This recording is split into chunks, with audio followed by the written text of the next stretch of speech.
نحمده ونصلي ونسلم على سيدنا ومولانا محمد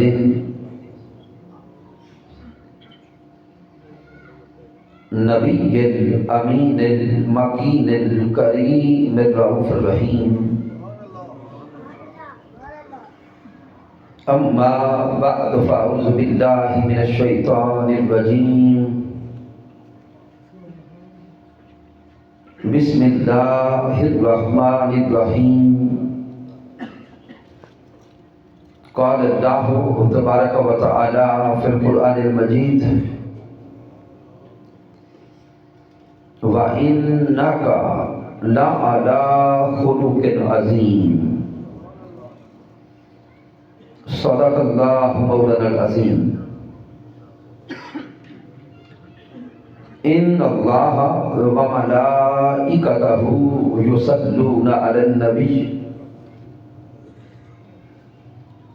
یا ایھا الذین آمنوا صلوا علیہ وسلموا تسلیما. الصلاۃ والسلام علیک یا سیدی یا رسول اللہ وعلی آلک واصحابک یا حبیب اللہ. اللہ رب العزت کی توفیق سے اور تاجدار کائنات صلی اللہ علیہ وآلہ وسلم کے نعرے پاک تصدق سے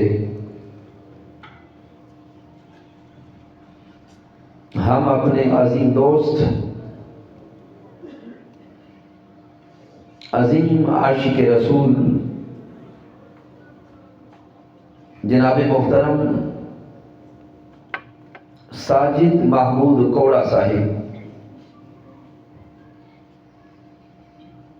ان کے ایثار ثواب کے لیے کل شریف کی اس محفل پاک میں حاضر ہیں. غم کے اس موقع پر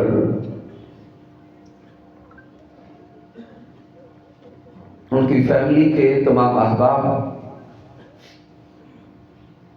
بالخصوص ان کے والد محترم عبدالغفور کوڑا صاحب،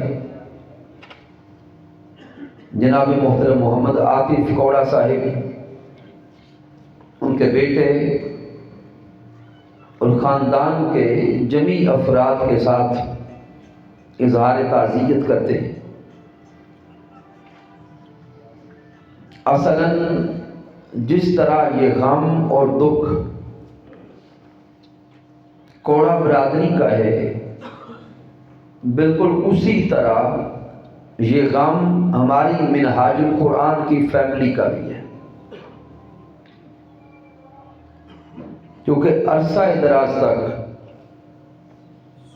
ہم نے اکٹھے اللہ اور اس کے محبوب صلی اللہ علیہ وآلہ وسلم کے دین کی جو خدمت حسب استطاعت تھی ہم سر انجام دیتے رہے.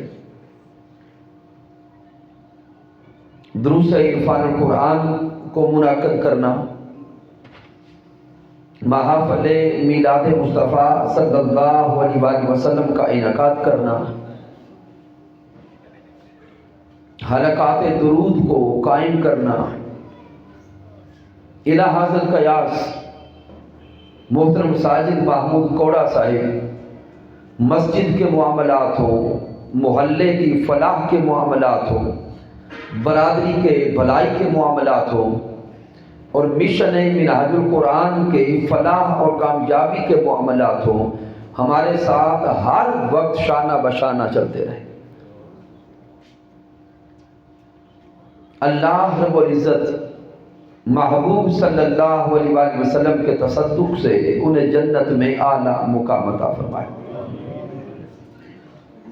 تو سامعین محترم، اسی مناسبت سے جس موضوع کا انتخاب کیا ہے وہ ہے اخلاق حسنہ اور ہماری زندگی. اللہ رب العزت نے قرآن مجید فرقان حمید میں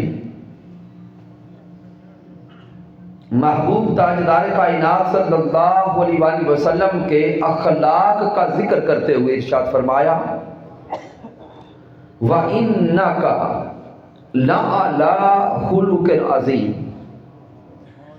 میرا اللہ فرماتا ہے کہ اور بے شک اے پیارے مصطفیٰ صلی اللہ علیہ وآلہ وسلم آپ کو اخلاق عظیم پر فائز فرما دیا گیا۔ اب سامعین اس آیہ کریمہ کی طرف توجہ کریں اور اس آیہ مبارکہ میں آپ کی توجہ لانا چاہوں گا لفظ علا پر، وَإِنَّكَ لَعَلَىٰ خُلُقٍ عَظِيمٍ۔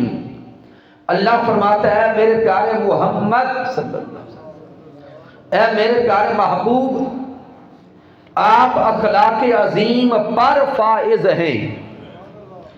یہ جو لفظ علا ہے اس کا معنی ہے پر، یہ آتا ہے فوقیت کے لیے، یہ آتا ہے اونچائی کو بیان کرنے کے لیے، یہ آتا ہے بلندی کو بیان کرنے کے لیے۔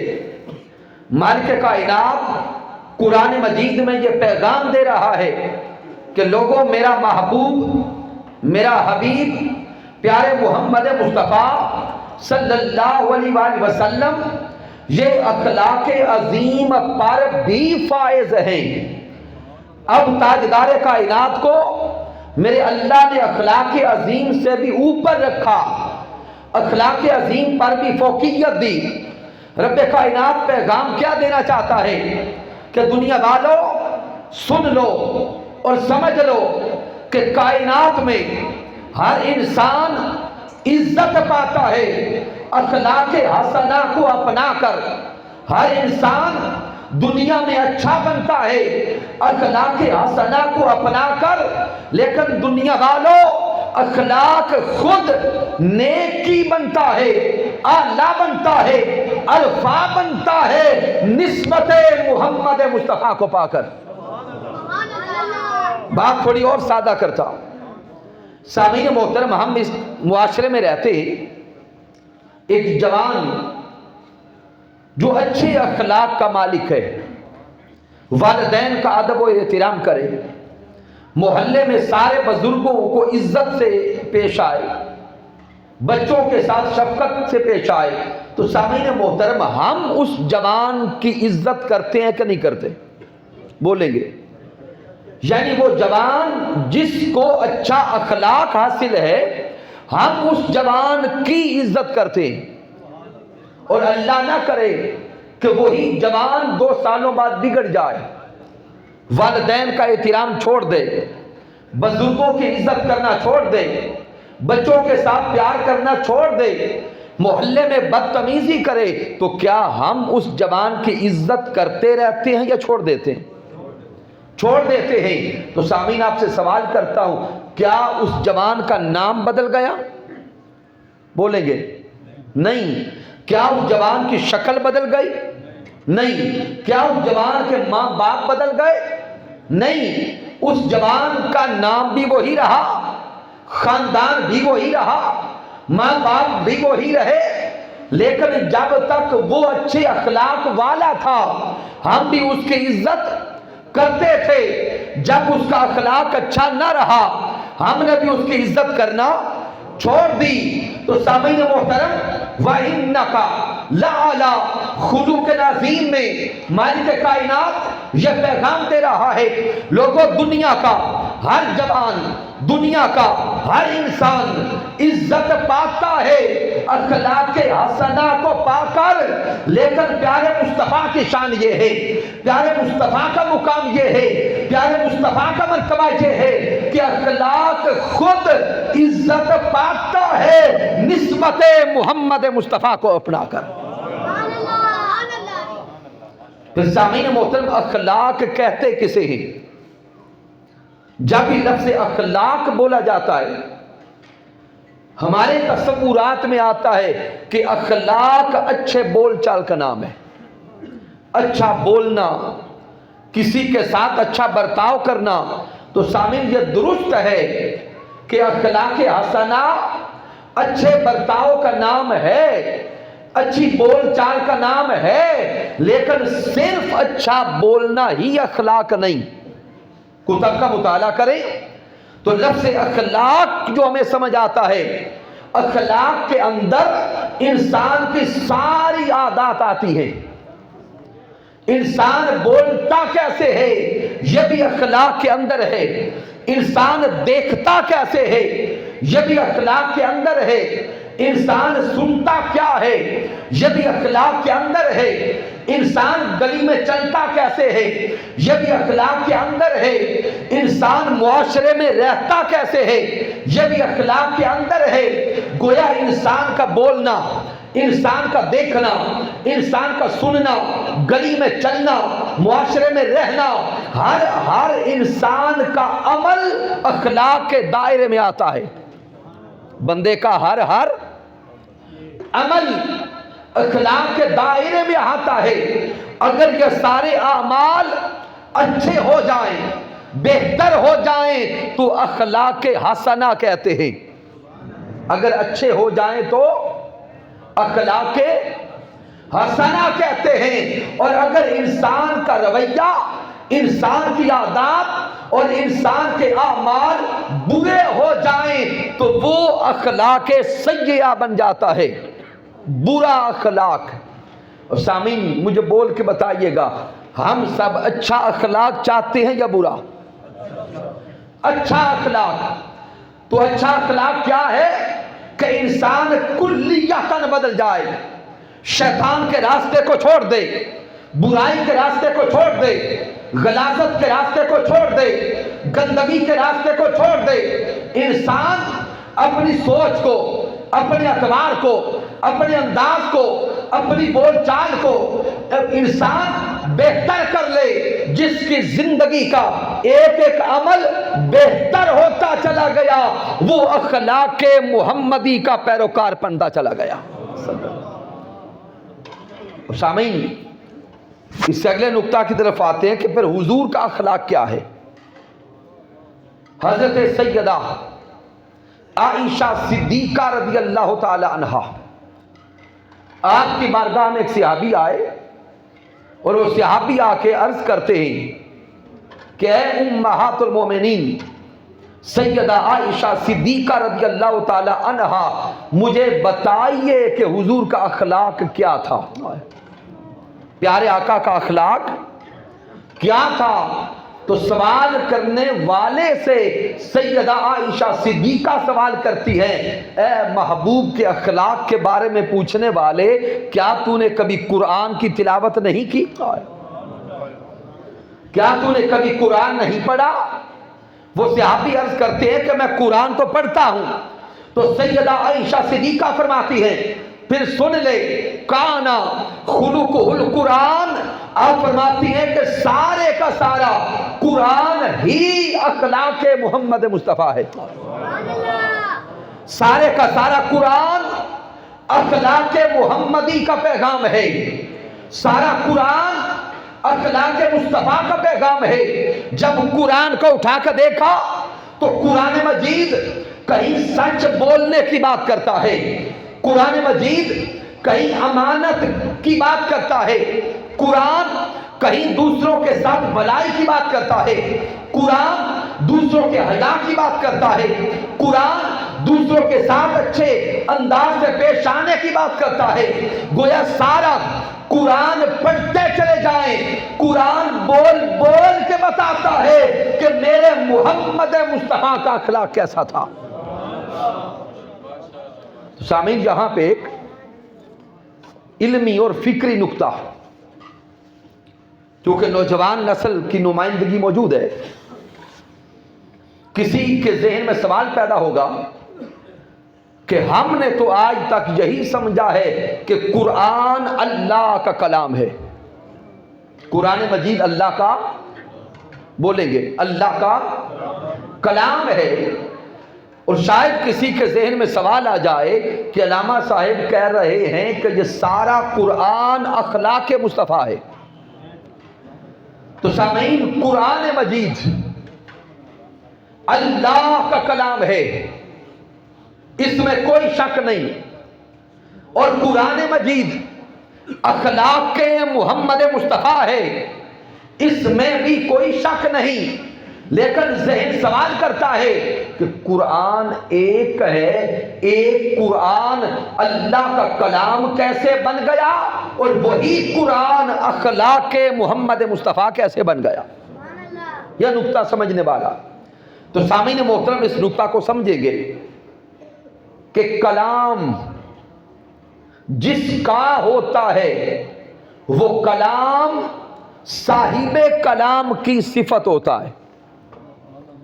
جو میں کلام کر رہا ہوں، میرا کلام کرنا میری صفت ہے. آپ احباب دن رات بولتے ہیں، کلام کرتے ہیں، آپ کا بولنا آپ کی صفت ہے. تو قرآن کلام کرنے والے کی صفت، تو گویا قرآن کلامی اعتبار سے اللہ کی صفت ہے. اور اخلاق بھی صاحب اخلاق کی صفت ہوتا ہے. یعنی اخلاق کے اندر کل عادات آ گئی. اخلاق بھی صاحب اخلاق کی کیا ہوا؟ بس یہ نقطہ سمجھ آنے والا ہے. اخلاق بھی صاحب اخلاق کی صفت ہوا، کلام بھی صاحب کلام کی صفت ہوا. قرآن ایک ہے، اسی قرآن کو نزولی اعتبار سے دیکھیں تو صفت خدا ہے. قرآن کو کلامی اعتبار سے دیکھیں تو صفت خدا ہے، اور اسی قرآن کو عملی صورت میں دیکھیں تو صفت محمد مصطفیٰ ہے. نزول دیکھیں تو صفت خدا نظر آتا ہے، عمل دیکھیں تو صفت محمد مصطفیٰ نظر آتا ہے. اور سامعین محترم ایک اور انداز سے سمجھیں، یہ قرآن کم و بیش 23 سالوں میں قلب مصطفیٰ پہ اترا ہے. یہ قرآن کم و بیش 23 سالوں میں سینہ محمد مصطفیٰ پہ اترا ہے. اور دیکھیں گے قرآن مجید کی ہر آیت میں اللہ کی کسی نہ کسی صفت کا رنگ ہے. قرآن مجید کی ہر آیت کریمہ میں اللہ کی کسی نہ کسی صفت کا رنگ ہے. تو گویا 23 سال رب کائنات محبوب کی ذات کو اپنی صفات میں رنگتا رہا. 23 سال میرا اللہ ذات مصطفیٰ کو اپنے محبوب کی صفات کے رنگ میں رنگتا رہا. قرآن کی کسی آیت میں اللہ کی صفات کا رنگ، قرآن کی کسی آیت میں اللہ کے خصائص کا رنگ، قرآن کی کسی آیت میں اللہ کے شمائل کا رنگ. ارے 23 سال سارا قرآن قلب مصطفیٰ پہ نازل ہوتا رہا. اللہ کی صفات کا رنگ، اللہ کے خصائص کا رنگ، اللہ کے شمائل کا رنگ پیکر مصطفیٰ پہ چڑھتا رہا. ادھر 23 سالوں میں نزول قرآن مکمل ہوتا ہے. ارے عاشقوں، دیوانوں، ادھر نزول قرآن مکمل ہوتا ہے. ادھر ذات مصطفیٰ پہ اللہ کا رنگ مکمل ہوتا ہے. 23 سالوں کے بعد رنگ یہ تھا، شکل و صورت تو مصطفیٰ کی تھی، لیکن رنگ سارے کا سارا محمد مصطفیٰ پر خدا کا تھا.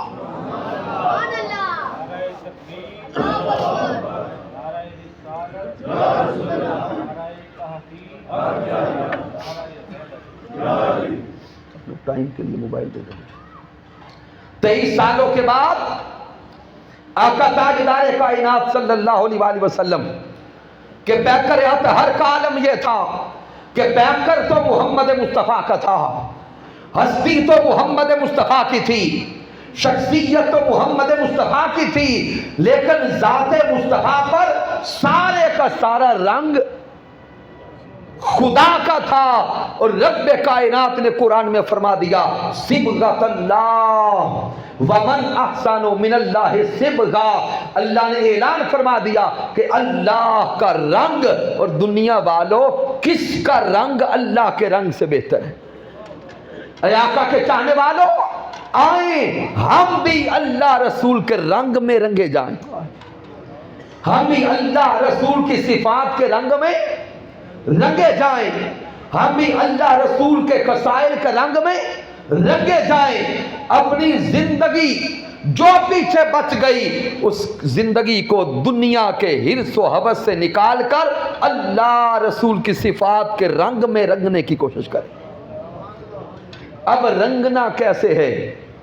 آئیے اس طرف آ جائیں، اپنی صفات کو اللہ رسول کی صفات میں کیسے رنگ کے جانا ہے۔ آئیے اخلاق محمدی صلی اللہ علیہ وآلہ وسلم کے چند گوشوں پہ توجہ کریں۔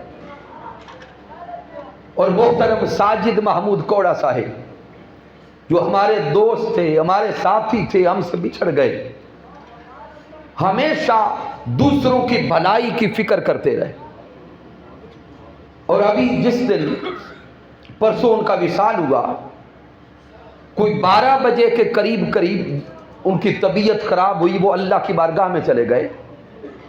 ہمارا بادشاہ پور ویلفیئر کمیٹی کا واٹس ایپ گروپ ہے، اس کو آج بھی نکال کے دیکھیں تو اس دن اپنے اس محلے کی صفائی کا جو ہمارا انتظام ہے ویلفیئر کا، اس کو سامنے رکھتے ہوئے تصاویر بنا کر وہ محترم توقیر حیات گوندل صاحب کو، ہمارے پیڈ کے جو صدر ہیں، ان کو میسج کر رہے ہیں کہ محترم توقیر صاحب ہمارے محلے کی صفائی کے حالات کچھ بہتر نہیں ہیں، یہاں پہ ہم توجہ دیں کہ صفائی کو بہتر کیا جائے۔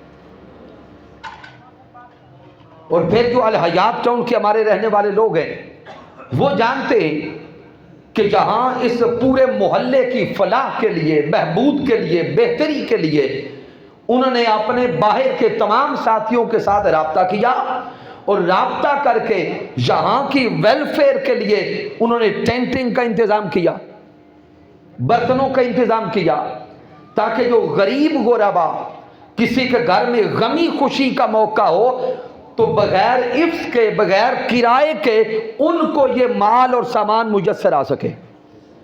تو گویا سامعین محترم ساجد محمود کوڑا صاحب کی زندگی کے آخری لمحات بھی بتاتے ہیں کہ وہ اللہ رسول کی صفات کے رنگ میں رنگے ہوئے تھے۔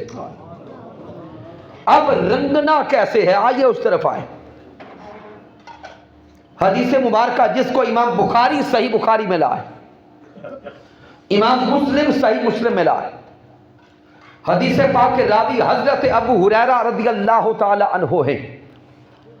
میرے آقا تاجدار کائنات صلی اللہ علیہ وآلہ وسلم نے ارشاد فرمایا، من نفس عن مؤمن قربتا من قرب الدنیا۔ میرے آقا نے فرمایا کہ جب کوئی انسان اور جب کوئی مسلمان اپنے مسلمان بھائی کی کوئی دنیا کی مشکل کو دور کرتا ہے، کہاں کی مشکل؟ دنیا کی مشکل کو دور کرتا ہے، میرے آقا نے فرمایا نفس اللہ قربتا من قرب یوم القیامہ۔ میرے آقا نے فرمایا جو انسان دنیا میں کسی مسلمان اور کسی مومن کی مشکل کو اس سے دور کرتا ہے، یوم قیامت رب کائنات اس کی مشکلات کو اس سے دور فرما دے گا۔ آقا نے فرمایا جو یہاں دوسرے کا بھلا کرتا ہے، یوم قیامت اللہ اس کے ساتھ بھلا کرے گا۔ پھر آقا علیہ السلام نے فرمایا وَمَنْ يَسَّرَ عَلَى مَيْسِرٍ یسر اللہ علیہ فی الدنیا والآخرہ۔ جو انسان دنیا میں دوسرے کے لیے آسانیاں پیدا کرتا ہے، جو انسان دنیا میں دوسرے بھائیوں کے لیے آسانیاں پیدا کرتا ہے، معاشرے میں رہنے کے لیے آسانیاں، دکھ و درد دور کرنے کے لیے آسانیاں، چلنے کے لیے آسانیاں، میرے آقا نے فرمایا جو اس دنیا میں دوسرے انسان کے لیے آسانیاں پیدا کرتا ہے، یوم قیامت رب کائنات اس کے بھی راستے آسان فرما دے گا۔ پھر میرے آقا نے فرمایا وَمَنْ سَتَرَ مُسْلِمًا، ساترہ اللہ فی الدنیا والآخرہ، آقا نے فرمایا جو انسان اس دنیا میں کسی انسان کی پردہ پوشی کرتا ہے، جو کوئی اس دنیا میں دوسرے انسان کے گناہوں پر کیا کرتا ہے؟ پردہ ڈالتا ہے، میرے آقا نے فرمایا کل یوم قیامت مالک کائنات اس کے گناہوں پہ پردہ ڈالے گا۔ آئیں آج اللہ کے رنگ میں رنگتے ہوئے جائیں، تاجدار کائنات کی سیرت کے رنگ میں رنگتے ہوئے جائیں۔ میرے حضور نے فرمایا جو انسان اس دنیا میں کسی دوسرے کے گناہوں پہ پردہ ڈال دیتا ہے، اور ہم حضور کے ماننے والے، حضور کی محبت کا دم بھرنے والے، لیکن ہم ہر وقت دوسرے کی ٹو میں لگے رہتے۔ اگر کسی کی ایک برائی نظر آ گئی تو ہم دن رات برائیاں کریدتے ہیں، ٹو لگاتے ہیں، اور اللہ نہ کرے کسی کا کوئی گناہ ہم پہ کھل گیا، ہم وہ گناہ چھپاتے نہیں، گلی گلی ہم جا کر لوگوں کو بتاتے ہیں کہ دیکھا کہ اس کا حال کیا ہے، دیکھا اس نے کیا کیا۔ لیکن میرے مصطفیٰ نے فرمایا من ساترہ مسلمان ساترہ اللہ فی الدنیا والآخرہ، جو انسان دوسرے کے گناہوں پر اس دنیا میں پردہ ڈالتا ہے، رب کائنات کل یوم قیامت اس کے گناہوں پہ پردہ ڈالے گا۔ وہ یوم قیامت جس دن اعمال کھل جائیں گے، وہ یوم قیامت جس دن نامہ اعمال کھولا جائے گا۔ اب سامعین تصورات کی دنیا میں ڈوبے، کل یوم قیامت اسی میدان حشر میں ہمارے سارے رشتہ دار بھی ہوں گے، اسی میدان حشر میں ہمارے سارے محلے دار بھی ہوں گے، اسی میدان حشر میں پیارے آقا تاجدار کائنات بھی ہوں گے۔ سامعین غور کریں، آج جب کسی کمرے میں چھپ کر معاذ اللہ ہم کوئی گناہ کرتے ہیں، اگر گناہ ہو جائے تو ہم اس گناہ کے اجاں ہو جانے سے ڈرتے ہیں کہ گناہ مجھ سے ہو گیا، میری ماں کو پتہ نہ چلے، میرے باپ کو پتہ نہ چلے، میرے محلے والوں کو پتہ نہ چلے۔ ڈر لگتا ہے کہ اگر اس گناہ جو مجھ سے ہو چکا ہے میرے ماں باپ کو، گھر والوں کو پتہ چل گیا تو معاشرے میں منہ دکھانے کے قابل نہ رہوں گا۔ تو تصور میں لائیں کل یوم قیامت جب نامہ اعمال کھلے گا، سب سامنے ہوں گے، سب سامنے ہوں گے۔ سامعین محترم، جو آج گناہ چھپ چھپ کے کیے ہیں، کل یوم حشر میں سب کے سامنے کھل گئے تو کون سا منہ دکھائیں گے؟ کون سا منہ دکھائیں گے؟ تو اگر چاہتے ہیں کہ میرے کیے ہوئے گناہ کل یوم قیامت ان پہ پردہ پڑا رہے، تو میرے حضور نے فرمایا من ساترہ مسلمان ساترہ اللہ فی الدنیا والآخرہ، جو انسان اس دنیا میں دوسرے کے گناہوں پر پردہ ڈالتا ہے، رب کائنات کل یوم قیامت اس کے گناہوں پہ پردہ ڈال دے گا۔ پھر آقا علیہ الصلوۃ والسلام نے ایک قبیلے کی طرف اشارہ کیا،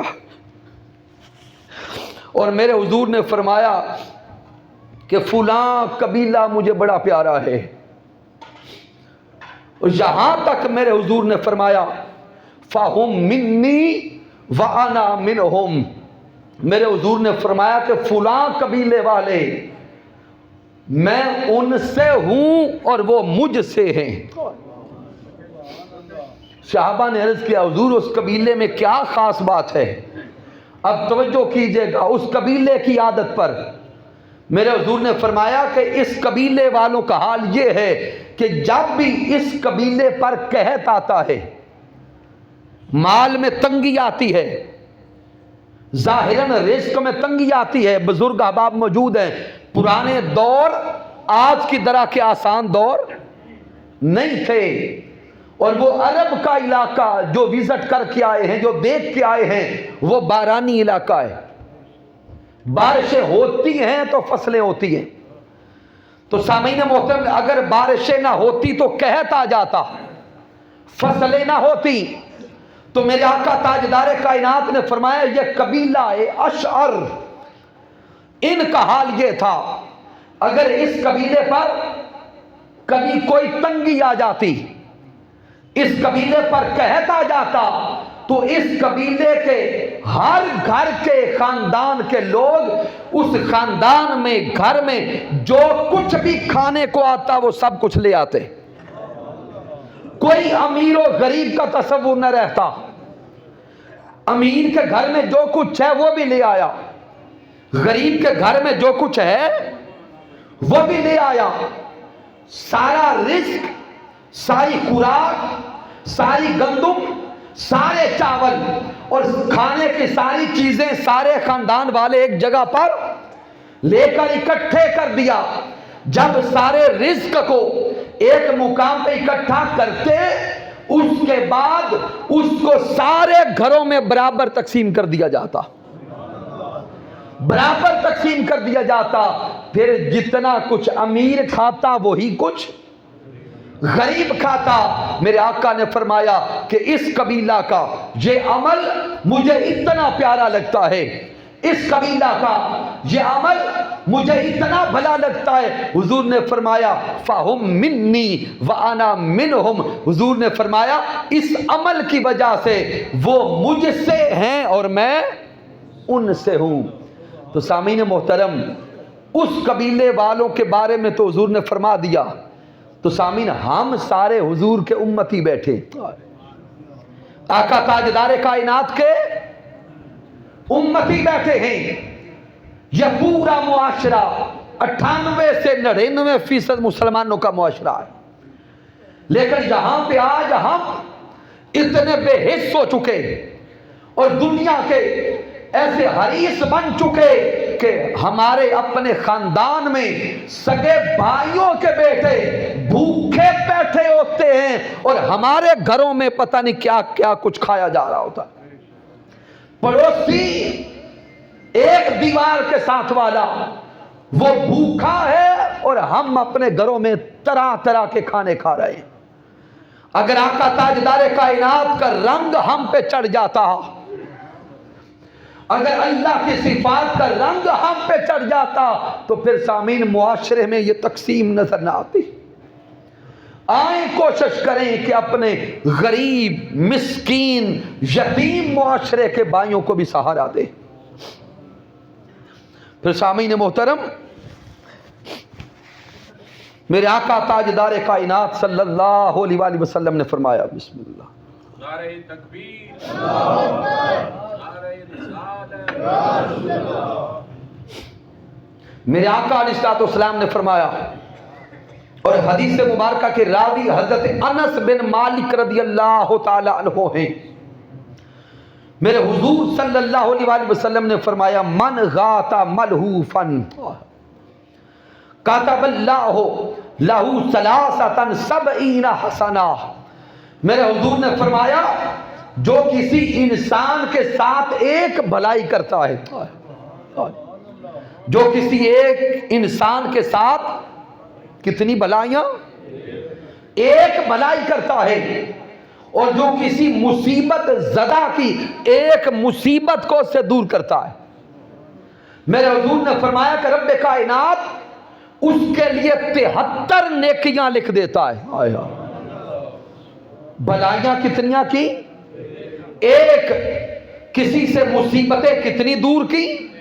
صرف ایک۔ میرے حضور نے فرمایا کہ جو انسان کسی دوسرے کی ایک مصیبت کو اس سے دور کر دیتا ہے، کتب اللہ لہو ثلاثۃ وسبعین حسنہ، رب کائنات اس کے لیے 73 نیکیاں لکھ دیتا ہے، ان میں سے ایک نیکی کا اجر اتنا ہے کہ گویا رب کائنات یوں لکھ دیتا ہے کہ اس نے ساری زندگی خدمت دین میں گزاری ہے۔ ایک مصیبت زدہ کی مصیبت دور کرنے والا. میرے آقا نے فرمایا اللہ رب العزت اس کے لیے 73 نیکیاں لکھتا ہے اور ایک نیکی کا اجر اللہ اتنا لکھتا ہے کہ جیسے ساری زندگی وہ دین کی نوکری کرتا رہا, دین کی خدمت کرتا رہا. تو سامعین پھر سوچے باقی جو 72 نیکیاں بچی ہیں رب کی بارگاہ میں ان کا اجر کتنا ہوگا. آئیے آج اپنی زندگی کو کچھ بدل کے جائیں. پھر حضرت عبداللہ ابن عمر رضی اللہ تعالیٰ عنہ سے روایت ہے اور یہ حدیث مبارکہ متفقون علیہ. اس کو امام بخاری صحیح بخاری میں لائے, امام مسلم صحیح مسلم میں لائے. میرے حضور نے فرمایا المسلم اخو المسلم. میرے حضور نے فرمایا کہ مسلمان مسلمان کا بھائی ہے. مسلمان, پیچھے تک سارے بولے, ایک مسلمان دوسرے مسلمان کا بھائی ہے. میرے حضور نے فرمایا لا یظلمہ ولا یسلمہ.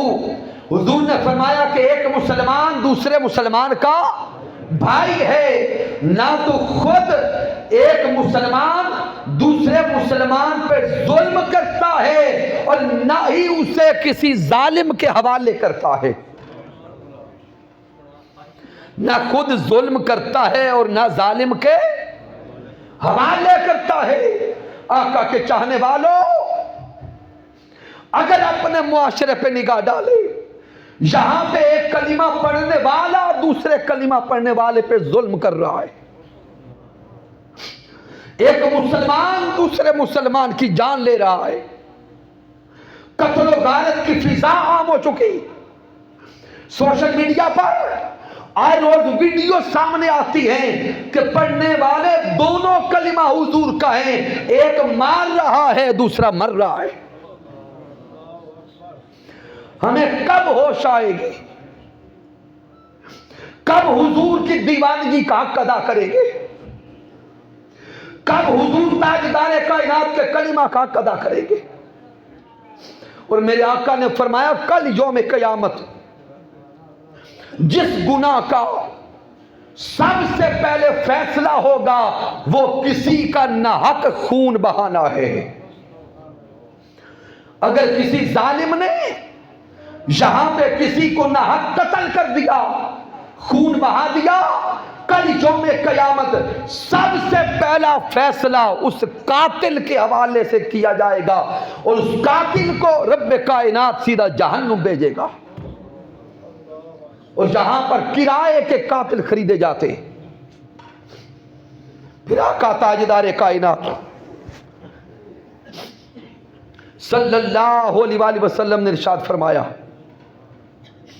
میرے حضور نے ارشاد فرمایا اذا احب الاعمال الی اللہ بعد الفرائض.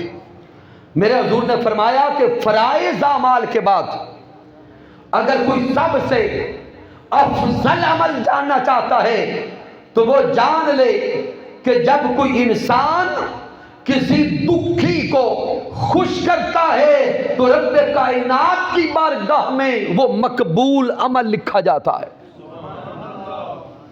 آئیے حضور کے چاہنے والوں, ہم معاف کرنے کا کلچر عام کریں, ایک دوسرے کو معاف کرنا سیکھیں, ایک دوسرے کو معاف کرنا سیکھیں. آقا تاجدار کائنات کی سیرت مطہرہ کا مطالعہ کریں تو حضور تاجدار کائنات نے اپنے بدترین دشمنوں کو بھی ہمیشہ معاف کیا ہے. میرے حضور نے اپنے جانی دشمنوں کو بھی معاف کیا ہے. اور میں کوشش کرتا ہوں کہ یہ میسج کم و بیش اپنے ڈسٹرکٹ منڈی بہاؤالدین میں ہر جگہ پہ دوں, چونکہ اس وقت پورے ملک میں قتل و غارت کی ہوا میں اور فضا میں ڈسٹرکٹ منڈی بہاؤالدین معاذ اللہ ٹاپ پہ جا رہا ہے. آئیے حضور تاجدار کائنات کی سیرت مطہرہ کا مطالعہ کریں. میرے آقا صلی اللہ علیہ وآلہ وسلم نے ہمیشہ دوسروں کو معاف کر دیا, ہمیشہ معاف کر دیا.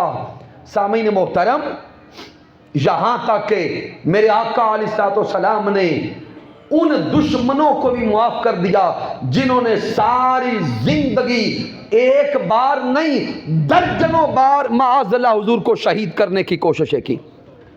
وہ مکہ کے کفار معاذ اللہ جنہوں نے میرے حضور کو مکہ سے نکلنے پہ مجبور کر دیا. آقا تاجدار کائنات کو کم و بیش 3 سال ایک گھاٹی میں قید کیا شیب ابی طالب میں، کھانا پانی بھی نہ پہنچنے دیتے. ان 3 سالوں میں معاذ اللہ حضور تاجدار کائنات اور حضور کے صحابہ کو ظاہراً زندہ رہنے کے لیے درختوں کے پتے بھی کھانے پڑے. یہ میرے حضور کی سیرت مطالعہ کا مطالعہ کرے. لیکن آقا تاجدار کائنات نے سن 8 ہجری میں وہ مکہ فتح کر لیا. مکہ المکرمہ فتح ہو گیا. وہ سارے دشمنان مصطفیٰ گردنیں جھکا کے حضور کے سامنے کھڑے ہو گئے. ہر کوئی ڈر رہا ہے، ہر کوئی کپ کپا رہا ہے کہ آج ہماری زندگی کا آخری دن ہوگا. میرے آقا مکہ المکرمہ میں داخل ہوئے. میرے حضور صلی اللہ علیہ وسلم نے پہلے کلمات ارشاد فرمائے، کعبۃ اللہ کی چابی کہاں ہے؟ عثمان بن طلحہ کعبہ کا متولی تھا. کعبہ کی چابی لے کے حضور کے سامنے آیا. جسم تھر تھرا رہا ہے کہ آج گردن اتار دی جائے گی. میرے آقا تاجدار کائنات نے کعبۃ اللہ کی چابی اٹھائی، کعبۃ اللہ کا دروازہ کھولا، اندر تشریف لے گئے، شکرانے کے نوافل ادا کیے، نوافل ادا کر کے باہر تشریف لائے. عثمان بن طلحہ ابھی وہیں پہ کھڑا ہے، جسم پہ تھر تھراہٹ ہے، کپ کپاہٹ ہے، رنگ بدلا ہوا، خوف طاری ہے کہ آج مارے جائیں گے. میرے حضور صلی اللہ علیہ وسلم نے فرمایا، عثمان بن طلحہ یاد کرنا وہ وقت، آج وقت بدل گیا. اور میرے حضور نے کون سا وقت یاد کروایا؟ جب میرے سونے آقا مکہ المکرمہ سے مدینہ جانے لگے، میرے حضور نے عثمان بن طلحہ کو کہا تھا، عثمان بن طلحہ کعبہ کا دروازہ کھول، میں اندر تشریف لے جا کے نوافل پڑھنا چاہتا ہوں. عثمان بن طلحہ نے کہا، اے محمد بن عبداللہ، معاذ اللہ ہر کسی کے لیے کعبہ کا دروازہ کھل سکتا ہے لیکن آپ کے لیے نہیں کھولوں گا. میرے آقا کی آنکھوں میں آنسو تھے. تاجدار کائنات برستی آنکھوں کے ساتھ مکہ کو چھوڑ گئے. حضور تاجدار کائنات کعبۃ اللہ سے خطاب کر رہے تھے. میرے پیارے مصطفیٰ مکہ المکرمہ سے خطاب کر رہے تھے. میرے حضور نے فرمایا، اے مکہ مجھے تجھ سے بڑا پیار ہے، اے مکہ مجھے تجھ سے بڑا پیار ہے، لیکن تیرے باسی مجھے یہاں پہ رہنے نہیں دیتے. تاجدار کائنات کی آنکھیں برسی. میرے حضور مکہ کو الوداع کہہ گئے. اب سن 8 ہجری تھی. وہی عثمان بن طلحہ حضور کے سامنے تھا. میرے آقا نے فرمایا، عثمان بن طلحہ آج وقت بدل گیا. کل کعبہ کی چابی تیرے ہاتھوں میں تھی، آج کعبۃ اللہ کی چابی میرے ہاتھوں میں ہے. وہ ڈرتا رہا، کپ کپاتا رہا کہ شاید مار دیے جائیں.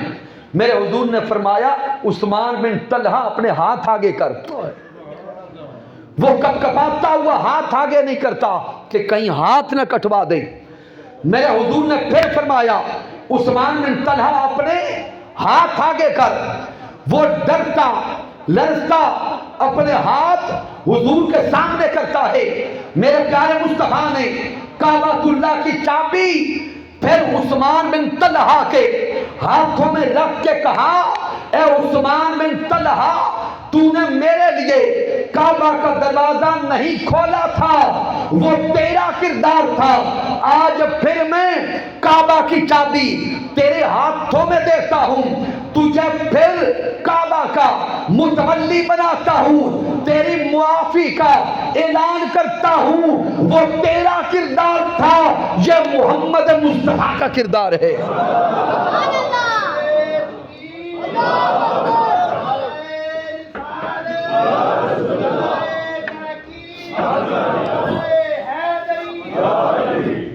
ارے حضور تاجدار کائنات سے اگر واقعی محبت ہے، حضور تاجدار کائنات سے محبت اگر واقعی سچی اور سچی ہے تو آئیں آج حضور کی کم از کم اس ایک سیرت کا اپنی زندگی میں جھلک لے کے جائیں۔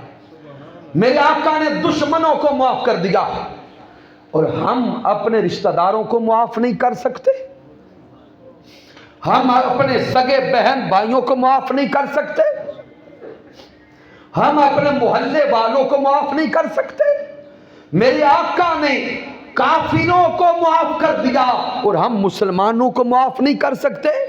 آئیں حضور تاجدار کائنات کی سیرت کو سامنے رکھتے ہوئے، اللہ اور اس کے رسول کی محبت کو سامنے رکھتے ہوئے، اور ہمارے عظیم دوست محترم ساجد محمود کوڑا صاحب، ان کی زندگی اور وہ آخری میسج، اس کو سامنے رکھتے ہوئے ہم نیت اور ارادہ کرتے ہیں کہ ہمارے دل میں اگر کسی کی نفرت ہے، بغض ہے، ناراضگی ہے، اللہ رسول کے لیے ہم دوسروں کو معاف کرتے ہیں۔ کیا معاف کرنے کا کلچر عام کرتے ہیں؟ آئیے کوشش کریں کہ معافی کے کلچر کو عام کریں، معافی کو عام کریں، معافی کو عام کریں۔ اگر یہ معافی کو عام کر لیا تو سامعین محترم پھر یہی گھر ہمیں جنت لگے گا، اسی دنیا میں جنت کا ماحول پیدا ہوگا، پھر یہ افراتفری نہ رہے گی، یہ لڑائی جھگڑے فسادات نہ رہیں گے۔ آئیں مل کر خاندانی لڑائیوں کو دور کیا جائے، مذہبی فرقہ واریت کو ختم کیا جائے، لسانیت کی جنگوں کو ختم کیا جائے، صوبائیت کی جنگوں کو ختم کیا جائے، اور مسلمان دین اسلام کے غلبہ کے لیے ایک ہو جائیں۔ اور اگر مسلمان ایک ہو گئے تو پھر سامعین محترم جو فلسطین میں اور غزہ میں مسلمانوں کا حال آج ہو رہا ہے وہ نہیں ہوگا۔ اگر مسلمان ایک ہو گئے تو پھر کشمیر کے مسلمان بھی مغلوب نہیں رہیں گے۔ اگر مسلمان ایک ہو گئے تو پھر برما کے مسلمانوں کو قتل و غارت کا نشانہ نہ بننا پڑے گا۔ آئیں ہم ایک دوسرے کی گردنیں کاٹے نہیں، ایک دوسرے کے محافظ بن جائیں۔ کی محمد سے وفاتوں نے تو ہم تیرے ہیں، یہ جہاں چیز ہے کیا، لوح و قلم تیرے ہیں۔ میں نے جو کچھ بیان کیا اگر اس میں کوئی کمی ہے، کوئی کجی ہے، کوئی غلطی ہے تو مجھ ناچیز کی طرف سے ہے، مالک کائنات معاف فرمائے، اور اگر اس میں کوئی اچھائی اور کمال ہے تو اللہ کی عزت کی قسم میرا کوئی کمال نہیں، یہ میرے اللہ کا کرم ہے، آقا علیہ الصلوۃ والسلام کی رحمت ہے۔